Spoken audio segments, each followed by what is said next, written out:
Hi everyone, this is Nikita Vaidya and in this video we are going to see a case study on benchmarking. PHL, South Asia's premier express air and integrated transport and distribution firm, offers a wide range of innovative supply chain services including express distribution, 3PL and consulting. PHL क्या है? South Asia का premier express air and integrated transportation and distribution firm है. ये एक wide range of innovative supply chain services देता है जो क्या इंक्लूड करता है? Express distribution, 3PL and consulting. PHL offers innovative logistic solution to its customer. PHL क्या ऑफर करता है? Innovative logistic solution ऑफर करता है to its customer, enabling them to focus on their core competencies. The firm adds maximum value to business at every level, right from providing world-class warehousing support to ensuring time-definite delivery of goods anywhere in country X. ये firm क्या क्या services provide करता है कि world class warehousing support देता है. Even वो क्या करता है? टाइम डेफिनेट डिलीवरी, मतलब टाइम डेफिनेट मतलब टाइम बाउंड डिलीवरी की 5 बजे डिलीवरी होनी चाहिए तो 5 बजे ही होगी. अभी उसके पास और भी इंफॉर्मेशन है PHL की दी हुई है. Each warehouse of PHL is solely responsible for all customers within a specified area. It collects couriers from customers residing within ambit of its own area for delivery, both within the specific area covered by the warehouse and elsewhere in India. क्या हर एक warehouse जो PHL का है वो सोली responsible है, वो अपने सारे कस्टमर्स के लिए with in the specific area. वहाँ पे क्या आते हैं? कुरियर्स आते हैं उस एरिया से भी या कहीं से भी कुरियर आते हैं. Like I am a warehouse, मेरे पास बहुत सारी जगह से कुरियर आते हैं. सपोज मैं नागपुर में हूँ और मुझे पुणे में वो डिलीवरी करनी है तो मैं पुणे वेयरहाउस में भेजूंगी और फिर पुणे वेयरहाउस डिलीवरी करेगा. Right, after collection of couriers a warehouse forward them for delivery outside its own area to the warehouse from the which deliveries are to be made to the customer. जैसे suppose मैं नागपुर में based warehouse हूँ, मेरे पास अलग अलग जगह से courier आते हैं. राइट, सपोज एक पुणे का है, एक नागपुर, एक मुंबई का है, एक बैंगलोर का है, तो मैं पुणे वेयरहाउस में भेज दूंगी पुणे का कुरियर, बॉम्बे वेयरहाउस में भेज दूंगी वहाँ का कुरियर, और कौन सा बैंगलोर वेयरहाउस में भेज दूंगी वहाँ का courier. Therefore each warehouse must integrate its delivery to customers to include courier that it has collected within its own area and couriers that are transferred to it from other warehouses for delivery to customer in its area. इसीलिए हर warehouse के पास क्या क्या चीज़ें होती है? 2 चीज़ें. एक तो कुरियर जो उसके पास आए हैं, जैसे मैं नागपुर में बेस्ड वेयरहाउस हूँ और यहाँ के किसी कस्टमर को पुणे में कुरियर भेजना है तो वो कस्टमर मेरे पास ला के देगा कुरियर. तो मैंने स्पेसिफिक एरिया के कुरियर्स ले लिए तो मेरे वेयरहाउस में वो चीज़ें होगी. और सपोज पुणे वेयरहाउस से मेरे पास कोई चीज़ आई है जो नागपुर में डिलीवरी देनी है तो वैसे भी कुरियर्स मेरे पास होंगे जो मेरे एरिया में डिस्ट्रीब्यूट करना है. Each warehouse revenue is based on the invoice value of all couriers collected from customers in its area, irrespective of the location of the ultimate distribution warehouse. देखिए हर एक वेयरहाउस का जो रेवेन्यू है वो क्या है. जैसे नागपुर का कोई बंदा है, उसको कुरियर भेजना है पुणे, तो वो मेरे पास आया और उसने मुझे पे कर दिया और मैं उसको फिर पुणे भेजूंगा. तो पुणे वेयरहाउस को इसमें कुछ भी रेवेन्यू अर्न नहीं होगा. जो भी रेवेन्यू है वो मेरा होगा, मतलब जो मैं कस्टमर से कुरियर ले रहा हूँ डिस्ट्रीब्यूट करने के लिए वो मेरा रेवेन्यू है. राइट, लेकिन जहाँ मैं उसको भेज रही हूँ, मैं उसको पुणे में भेज रही हूँ डिलीवरी देने के लिए, तो पुणे वेयरहाउस को कोई भी रेवेन्यू नहीं मिलेगा. Each warehouse cost consists its own operating cost plus some allocated proportion including centralized administration services, that is salary, legal and professional fees and distribution center cost. हर एक वेयरहाउस का अपना ऑपरेटिंग कॉस्ट प्लस सम allocated proportion including centralized admission, उसका एक अपना own operating cost होता है plus allocated proportion होता है किसका? एडमिनिस्ट्रेशन सर्विसेज का और डिस्ट्रीब्यूशन सेंटर कॉस्ट का. हर एक वेयरहाउस का खुद का अपना ऑपरेशनल कॉस्ट और अलोकेटेड कॉस्ट भी होता है. The management team and all employees of each warehouse are paid incentives which remains payable quarterly. जो मैनेजमेंट टीम और सारे एम्प्लॉयज है हर एक वेयरहाउस के, उनको इंसेंटिव्स पे किए जाते हैं जो पेबल रहते हैं quarterly. Right, the bonus is based on the achievement of a service of target value by each warehouse. Bonus किस पे बेस्ड है? On the achievement of a series of target value by each warehouse, right, कि आपने अगर target achieve किया तो ही आपको bonus मिलेगा। Internal benchmarking is used at PHL as to provide sets of absolute standard that all warehouses are expected to achieve. Internal benchmarking होती है PHL में ताकि एक दूसरे को देख के compete कर पाए। The annexure exhibit the target values and the actual values achieved for each of a sample group of 4 warehouses situated in city SG, city HK, city NY and city NZ, right? Basically 4 cities के warehouses हैं तो उसकी target values और actual values दी हुई है table में। The target value consist of, target value में क्या होता है, क्या है, warehouse revenue and profitability, ये एक हेड है, courier delivery services and customer care, ये एक हेड है, और credit period control and administrative efficiency, ये एक हेड है। Incentives are based on a point system. It is also used as a stimulus for each warehouse improving the operational efficiency. ये जो incentive है वो किस पे बेस्ड है? पॉइंट सिस्टम पे बेस्ड है। पॉइंट सिस्टम क्या है मैं उसका टेबल बना के बताती हूँ। और ये एज अ स्टिमुलस भी यूज होता है for improving the operational effectiveness. 1 point is awarded in case where the target value for each item in the annexure is either achieved, exceeded, and a 0 point where the target is not achieved। 1 point दिया जाता है जहां target achieve होते हैं उसको, और जब target achieve नहीं होता तो 0। अचीव हुआ या एक्सीड हुआ तो 1 पॉइंट, अचीव नहीं हुआ तो 0। अभी annexure, revenue and profitability, revenue और प्रॉफिट, ये रुपीज इन मिलियन है, राइट। टारगेट कितना था कंपनी का ओवरऑल? 300 मिलियन, और अचीव कितना हुआ? 360। और अभी वेयर हाउस की बातें करते हैं। वेयर हाउस की जब हम बातें करते हैं तो सिटी SG का जो वेयर हाउस है उसमें 24, ये सब मिलियंस में, रुपीज इन मिलियंस, टारगेट था, अचीव हुआ 22.5, राइट। ये क्या है? एक मिनट, ये क्या है? रेवेन्यू है, राइट। ये क्या है? रेवेन्यू है, और ये क्या है? प्रॉफिट।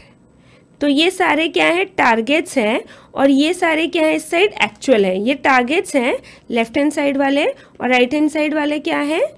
एक्चुअल्स है, राइट।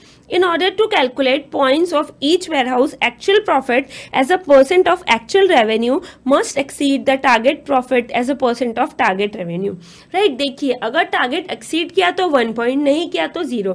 तो रेवेन्यू का तो आप डायरेक्ट देख लेंगे, जैसे ये 24 टारगेट था, ये 22.5 एक्चुअल है, तो एक्सीड नहीं किया तो 0।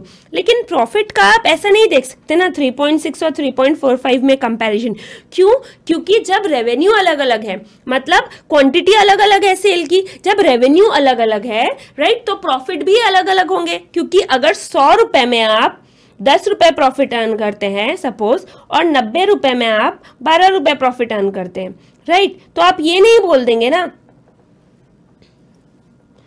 राइट, 90 रुपए में आप 9 रुपए प्रॉफिट, समझिए 90 रुपए में 9.5 प्रॉफिट अर्न करते हैं, तो आप ये नहीं बोल देंगे ना कि इसने तो कम प्रॉफिट अर्न किया, ये सिर्फ 9.5 रुपए प्रॉफिट अर्न किया। लेकिन आप ये देखिए, ये 100 रुपए में 10 रुपए अर्न किया, और ये 90 में 9.5, तो ये बेटर है, ये परसेंट से पता चला। तो जब हम प्रॉफिट को कंपेयर करेंगे तो परसेंट से करेंगे। कैसे?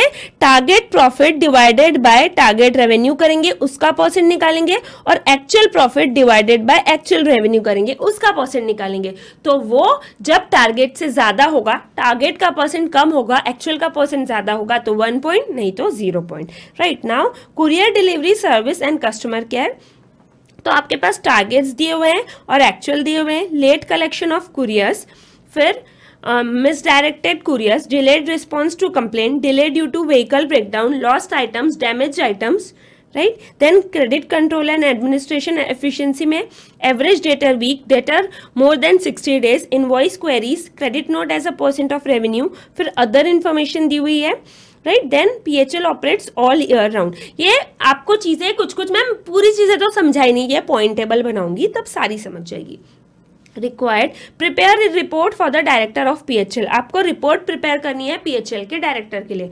Analyse the comparative performance of the 4 warehouses. आपको चारों वेयर हाउसेस का कंपैरेटिव परफॉर्मेंस एनालाइज करना है, राइट। तो आप पहले पॉइंट टेबल बनाएंगे और कंपेयर कर लेंगे। Assess PHL from perspective of financial performance, service quality, resource utilisation, flexibility, innovation and competitiveness. आपको असेस करना है पीएचएल ये सारे पर्सपेक्टिव से, financial, service quality, resource utilisation, flexibility, innovation and competitiveness. It's आप क्या करते हैं बेसिकली, ये पॉइंट टेबल का एनालिसिस करते हैं। रिजल्ट्स क्या होते हैं? रिजल्ट्स होते हैं कि outcome of the past event. Results होगा outcome of the past results, और डिटर्मिनेंट क्या होंगे? जो रिजल्ट को अचीव करने के लिए काम आते हैं। तो डिटर्मिनेंट में क्या आएंगे? रिजल्ट्स में तो क्या आएगा? फाइनेंशियल परफॉर्मेंस आएगा, लिक्विडिटी आएगी, राइट। ये रिजल्ट होते हैं। डिटर्मिनेंट्स क्या होते हैं? रिसोर्स का यूटिलाइजेशन, फ्लेक्सिबिलिटी, इनोवेशन, ये सब क्या होते हैं? डिटर्मिनेंट्स होते हैं। तो आप पॉइंट टेबल देख के इन सब के बारे में लिख सकते हैं। आपके पास नोट्स में लिखा हुआ भी है, राइट। मैं आपको ये नहीं बता रही हूं क्योंकि ये आपके पास नोट्स में दिया हुआ है। हमको बहुत सारी चीजें हमने ऐसे कवर कर ली है क्योंकि नोट्स में दिया हुआ है, वापस लिख के मतलब नहीं होता है। मेन इसमें मैंने ये क्वेश्चन इसलिए पिक किया कि पॉइंट टेबल बनाना बताऊंगी। Evaluate the performance measurement system eight PHL, this also theory you can read from the notes. मैं आपको बेसिकली क्या बता रही हूँ? पॉइंट टेबल बनाना बता रही हूँ, right. So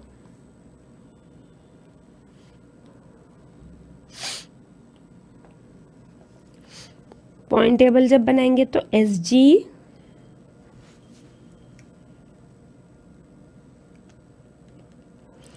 HK NY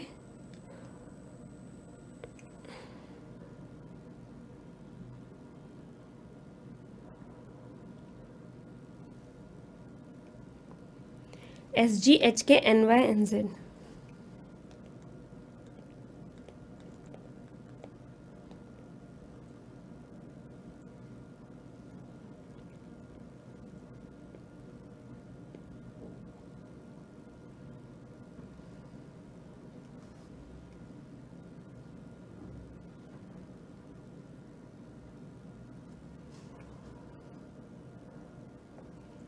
Right.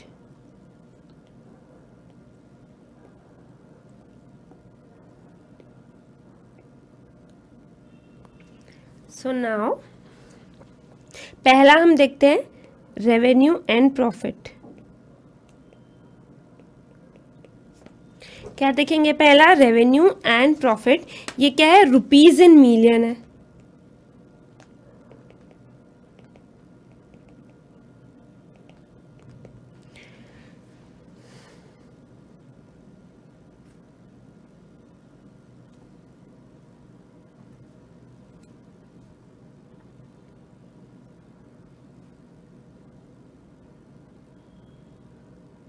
Right, rupees in million है। तो पहले आप क्या देखते हैं? पहले आप देखते हैं प्रॉफिट्स एंड रेवेन्यू। तो रेवेन्यू के बारे में जब हम पहले देखेंगे तो आप ये देखिए टारगेटेड कितना था? टारगेटेड था 24 और कितना अचीव हुआ है? 22.5। टारगेटेड 24 था, अचीव हुआ है 22.5, यानी टारगेट अचीव नहीं हुआ है 0। फिर यहाँ पे टारगेट कितना था? 21 और अचीव कितना हुआ है? 27। टारगेट अचीव हो गया है 1, राइट। तो ऐसे लिखते जाएंगे हम, ये 0, ये 1। देन यहाँ पे NY में टारगेट कितना था? 18 और 21 रेवेन्यू है, तो मतलब टारगेट अचीव हो गया है, राइट, 1। देन उसके बाद NZ में 27 था टारगेट और अचीव हमने रेवेन्यू अर्न कितना किया है? 33, मतलब टारगेट अचीव हो गया है 1। So this is about revenue. Then what will talk about profit. जब प्रॉफिट के बारे में बात करेंगे तो डायरेक्टली लिखा हुआ है कि आपको परसेंट ऑफ एक्चुअल रेवेन्यू लेना है, राइट। तो आप कैसे करेंगे? देखिए बजटेड प्रॉफिट है ये, राइट, ये बजटेड प्रॉफिट है और ये क्या है? बजटेड रेवेन्यू है, मतलब 3.6 divided by 24 into 100 which is equal to 15%, right तो बजटेड प्रॉफिट और बजटेड रेवेन्यू का परसेंट कितना है 15 और एक्चुअल का 3.45 डिवाइडेड बाय 22.5 इंटू 100 तो कितना 15.33 समझा आपने क्या किया 3.6 डिवाइडेड बाय 24 दैट इज 15% और 3.45 डिवाइडेड बाय 22.5 दैट इज 15.33% तो एक्सीड कर दिया बजट को 1। फिर दूसरा देखेंगे 3.15 है राइट 3.15 है budgeted profit divided by 21 budgeted revenue into 100 मतलब 15% लेकिन एक्चुअल कितना है 3.6 प्रॉफिट है divided by 27 actual revenue into 100 that is 13.33% तो जीरो क्यों क्योंकि 15% होना चाहिए था और कितना है 13.33% है। फिर थर्ड में 2.7 budgeted profit divided by 18 into 100 फिर 15% है budgeted profit divided by budgeted revenue actual profit है 3.3 into divided by 21 into 100 so this is 15.7 तो एक्सीड कर गया 15% को सो 1 these are rupees in millions जो ये 24 3 ये सब लिखा है रुपीज इन मिलियंस है। Then NZ 4.05 budgeted profit divided by 27 into 100 that is 15% लेकिन एक्चुअल कितना है 4.2 divided by 33 into 100 that is 12.7% यानी ये बजट से कम है सो जीरो। तो जब आप टोटल पॉइंट्स करेंगे तो 1 1 2 and 1 राइट ये क्या आ गया प्रॉफिट एंड रेवेन्यू का। अभी सेकेंड क्या है यहाँ पे courier delivery services and customer care so courier delivery services and customer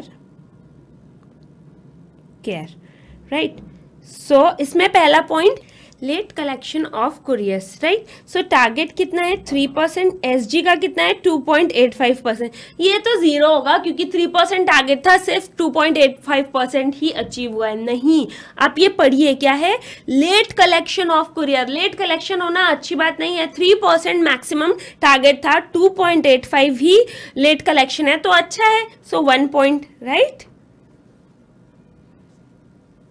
so late collection of courier so 1 point यहाँ पे मिल जाएगा उसको right now second is 3.15 3% target था इतना ही होना चाहिए था लेट कलेक्शन का परसेंट ज्यादा हो गया 3.15 हो गया सो जीरो राइट लाइकवाइज इसका 1 और इसका 0 right now the next one is misdirected couriers misdirectors courier का भी टारगेट कितना है 6% है और 6% मैक्सिमम है उससे ज़्यादा नहीं होना चाहिए क्योंकि मिसडायरेक्टेड जैसे रेवेन्यू या प्रॉफिट ये अच्छी चीज़ है जितना ज़्यादा हो लेकिन मिसडायरेक्टेड कुरियर तो जितना कम हो उतना अच्छा है तो ये क्या हो गया 0 हो गया क्योंकि मैक्सिमम 6 होना चाहिए था ये 6.3 हो गया right so misdirected couriers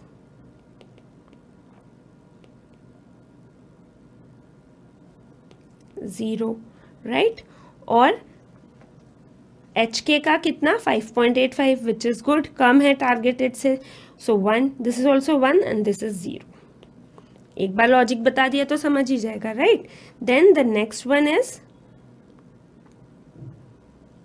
delayed response to complaints ये भी अच्छी चीज़ नहीं है अगर कंप्लेन के लिए डिलेड रिस्पॉन्स है 1.5 क्या है टारगेट है सो 1.05 इज गुड राइट 1.5 से कम है this is good so 1 point for that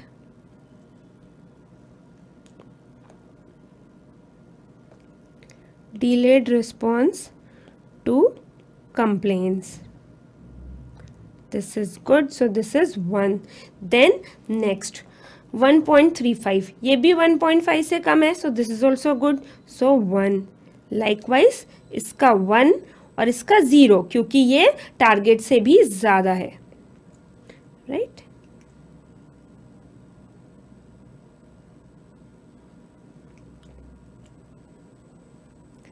now next next is delays due to vehicle breakdown 1.5, right. Target है 1.5, इससे ज़्यादा नहीं होना चाहिए, लेकिन व्हीकल ब्रेकडाउन की वजह से SG में कितना % डिले हो गया, 1.65%, which is not good. So 0 delay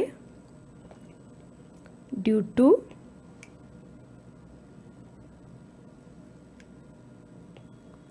vehicle. So 0, right.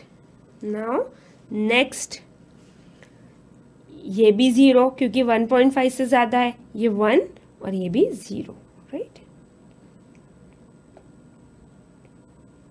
Now next, measure percent of revenue, right. ये क्या था, measure percent of total, मतलब टोटल में से आपको % निकाल के दिया, ये टारगेट %, और ये measure % of revenue. Lost items 1.5, right. 1.5 lost items, जितना कम हो उतना अच्छा है.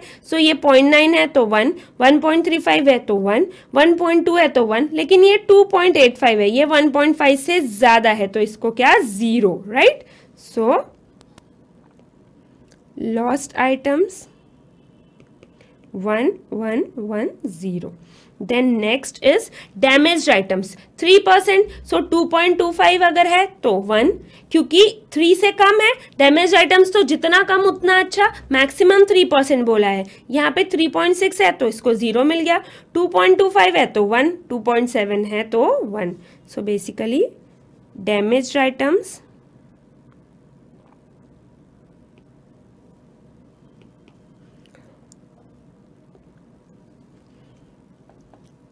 1, 0, 1, 1.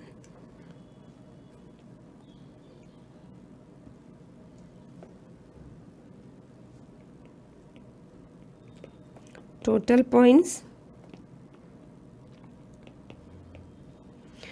पॉइंट्स कितने हैं इसके, 1, 2, 3, 4, राइट. इसके 1, 2, 3 और इसके 1, 2, 3, 4, 5, 6 और इसके 1. सो जब हम रैंक देंगे तो 1, 2, 3 एंड 4. जब इसमें रैंक देंगे तो 1 और बाकी सब 2, राइट. ये हो गया. नाउ आगे देखते हैं हम. आगे क्या है, credit control and administration efficiency. Credit control and administration efficiency में एवरेज डेटर्स वीक दिए हैं आपके पास, राइट. उसके बाद आपके पास क्या दिया है, डेटर्स, एवरेज डेटर्स वीक दिए हैं. तो टारगेटेड कितना है, 5.5, राइट. टारगेटेड है 5.5 और इसमें कितना है, 5.8 तो 0, इसमें 4.9 तो 1, 5.1 तो 1, 6.2 तो 0. बेसिकली 5.5 से ज़्यादा डेटर वीक्स नहीं होने चाहिए. सो एवरेज डेटर्स वीक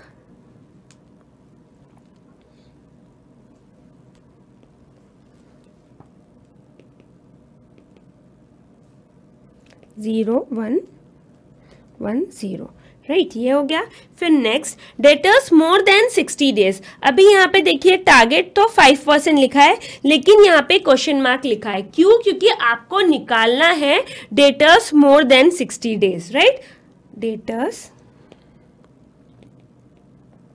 मोर देन 60 डेज कैसे निकालेंगे, देखिए आपके पास टोटल रेवेन्यू दिया हुआ है, राइट. आपके पास टोटल रेवेन्यू दिया हुआ है तो आप टोटल डेटर्स निकाल सकते हैं. क्यों, क्योंकि आपके पास टोटल रेवेन्यू दिया हुआ है, आपके पास डेटर वीक्स दिए हुए हैं चारों के, राइट. चारों के डेटर्स वीक दिए हुए हैं तो आप टोटल डेटर्स निकाल सकते हैं. उसमें से लेस देन 30 डेज वाले दिए हैं, 31 to 60 डेज वाले दिए हैं, तो जितने बचे हैं वो मोर देन 60 डेज, राइट. सो बेसिकली ये क्या है, वर्किंग नोट है, राइट. ये क्या है, वर्किंग नोट है. वर्किंग नोट 1, थोड़ा और नीचे है, right. 4. So SG, HK, NY and NZ. Wait a minute.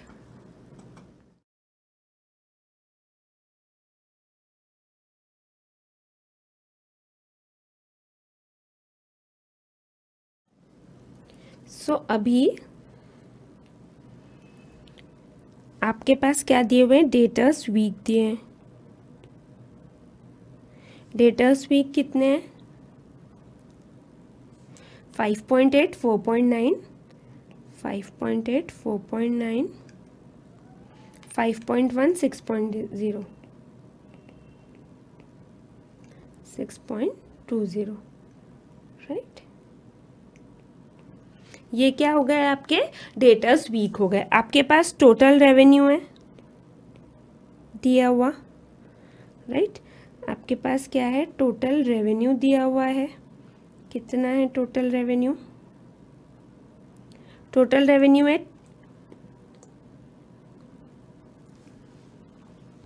Total revenue है 22.5, 27, 21 एंड 33, राइट। ये क्या है, टोटल रेवेन्यू है।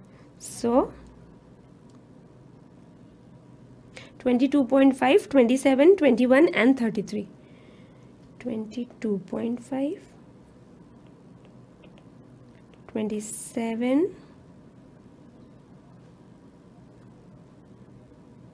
Right, 21 and 33। आपके पास ये टोटल रेवेन्यू दिया है। तो आपके पास क्या आ जाएंगे, डेटर्स आ जाएंगे। आप कैसे निकालेंगे डेटर्स, मैं आपको बताती हूँ डेटर्स कैसे निकालेंगे। जो टोटल रेवेन्यू है, राइट, कितना, 22.5 मिलियन में है ये, राइट, रुपीज़ इन मिलियन है। 22.5 ये कितने वीक्स के लिए, 52 वीक्स के लिए। तो 5.8 वीक्स कितना, 22.5 डिवाइडेड बाय 52 इंटू 5.8, तो कितना आ गया,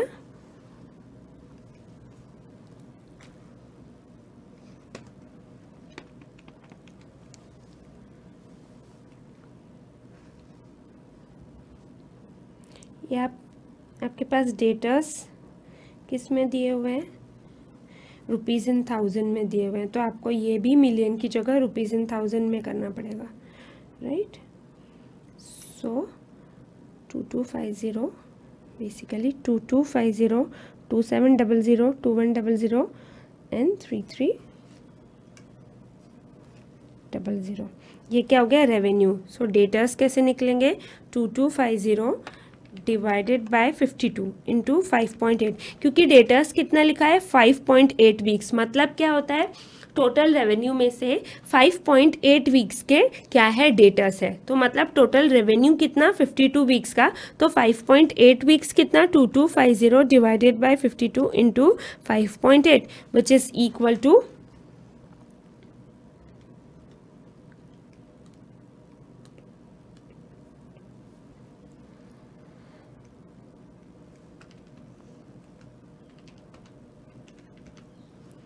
2510। अब यहाँ पे क्या करेंगे, 27,000 divided by 52 into 4.9 which is equal to 2544। यहाँ पे 21,000 divided by 52 into 5.1 which is equal to 2060। 33,000 divided by 52 into 6.2 which is equal to 3935। तो ये क्या आ गए, डेटर्स आ गए आपके पास, टोटल डेटर्स। अभी उसका लेस देन 30 डेज आपके पास गिवन है, राइट। लेस देन 30 डेज के कौन कौन कितने हैं, कितने रुपीस के, 1950 एच का 2250, 1950 2250, और फिर ये 1770 और 3000, राइट। ये less than 30 days. 31 to 60 days के डेटर्स कितने हैं, 481.50, देन 199.50, देन 229.50, देन 828, राइट। तो अब आपके पास क्या आएगा, ये सी हो गया, ये डी हो गया, ये ई हो गया। सो डेटर्स जब आपको निकालने रहेंगे मोर देन 60 डेज के, तो आपके पास total debtors C minus D less than 30 days वाले माइनस ई 31 से 60 डेज वाले। So 2510 minus 1950 minus 481.5 which is equal to 78.5। Then 2544 minus 2250 minus 199.5 which is equal to 94.5. Then 2060 minus 1770 minus 229.5 which is equal to 60.5, and 3935 minus 3000 minus 828 which is equal to 107, right? So these are debtors greater than 60 days. अब आपको देखिए, आपका question क्या था कि debtors greater than 60 days percent of total, right? 5% greater debtors more than 60 days कितना, total का 5% होना चाहिए। अब यहाँ पे देखिए टोटल का कितना परसेंट है, टोटल डेटर्स कितने 2510। सो टोटल का परसेंट अगर हम निकालेंगे यहाँ पे F percent of total,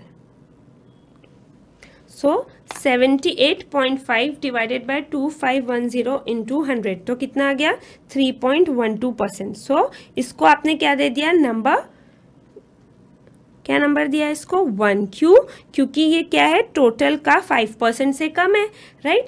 now इसको 94.5 डिवाइडेड बाय 2544 तो ये कितना है 3.6%। तो इसको भी एक दे दिया पॉइंट, क्योंकि ये भी टोटल के 5% से कम है। फिर 60.5 divided by 2060 into 100 this is 2.93%। सो ये भी टोटल के 5% से कम है, तो एक नंबर इसको भी मिल गया। अभी यहाँ पे कितना 828 डिवाइडेड बाय 3935 इंटू 100 ये टोटल का कितना है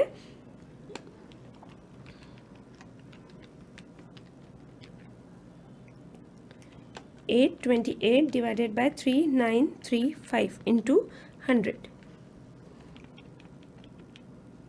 828 नहीं है ये, ओके,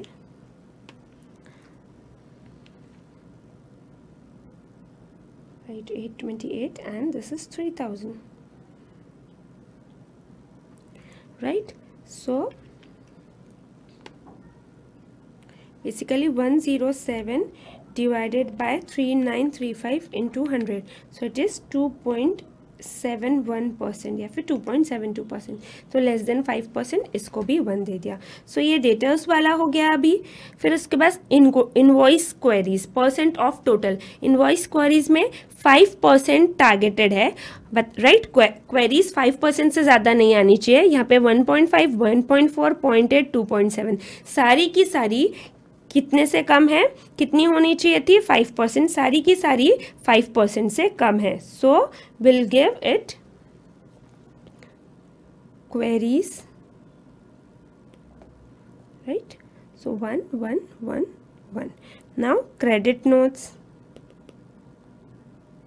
भी क्रेडिट नोट्स की हम बात करें तो एस परसेंट ऑफ रेवेन्यू लेना है। सो 0.5% से ज़्यादा के क्रेडिट नोट्स नहीं होने चाहिए। और आपको क्रेडिट नोट्स के बारे में वैल्यू दी हुई है क्रेडिट नोट्स की, और आपके पास टोटल रेवेन्यू दिया हुआ है, राइट? सो 67.5, राइट, और रेवेन्यू कितना है, रेवेन्यू कितना है 67.5 और रेवेन्यू है 22,500। सो मैं आप एक बार लिख लेती हूँ क्रेडिट नोट्स भी। क्रेडिट नोट्स ये क्या है, वर्किंग नोट है, राइट? क्रेडिट नोट्स का वैल्यू लिख लेती हूँ 67.5 54 42, 67.5 54 42 और क्या 198। अभी उसको credit notes as percent of revenue निकालना है, राइट? सो रेवेन्यू कितना है 22,500। So H G divided by B, right? So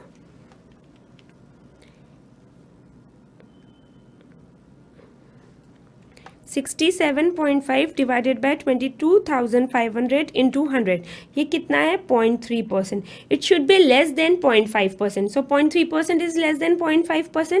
यहाँ पे 1 पॉइंट मिल गया. अभी ये 54 डिवाइडेड बाय 54 के credit notes divided by total revenue 27,000 into 100, तो ये कितना 0.2%. ये 42 divided by 21,000 into 100, that is 0.2%. Then 198 divided by 33,000 into 100, that is 0.6%.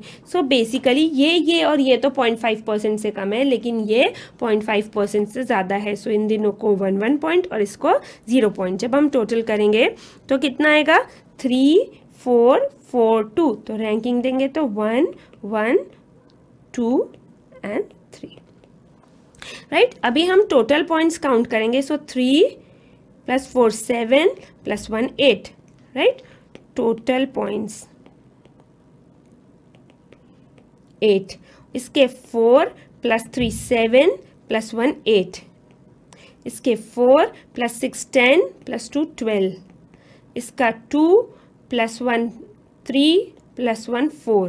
सो जब रैंकिंग देंगे तो 1 2 2 3.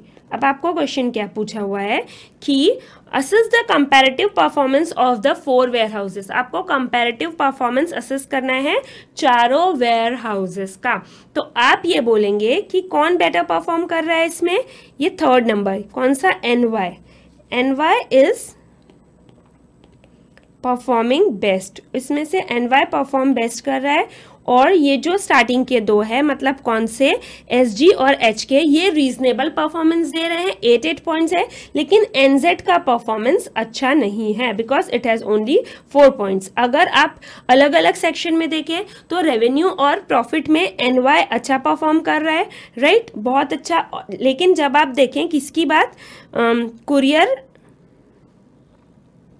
Courier delivery service and customer care की बात देखें तो उसमें भी NY अच्छा परफॉर्म कर रहा है. और किसकी बात जब हम करें credit control and administrative efficiency की भी बात करें तो NY अच्छा ही परफॉर्म कर रहा है. लेकिन जब बाकियों की बात करें तो SG, HK और NZ के तो दो एक पॉइंट है. रेवेन्यू एंड प्रॉफिट में इक्वल है. सिर्फ किसका NY के ही 2 पॉइंट है. राइट. लेकिन जब हम इसकी बात करें courier delivery service and customer care की तो 6 पॉइंट्स है किसके NY के, विच इज वेरी गुड. लेकिन NZ के सिर्फ 1 पॉइंट है. Right. It has to be taken care. इसको आपको देखना होगा because it's a very serious issue. सिर्फ 1 पॉइंट है उसका.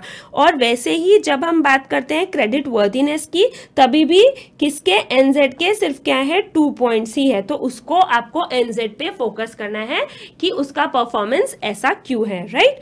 जैसे देखिए आप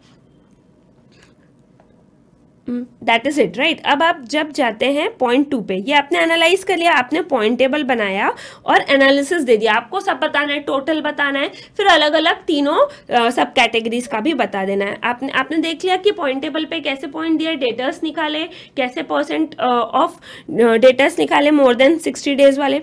फिर एसेस करना है PHL को from perspective of financial performance, service quality, resource utilisation, flexibility, innovation and competitiveness.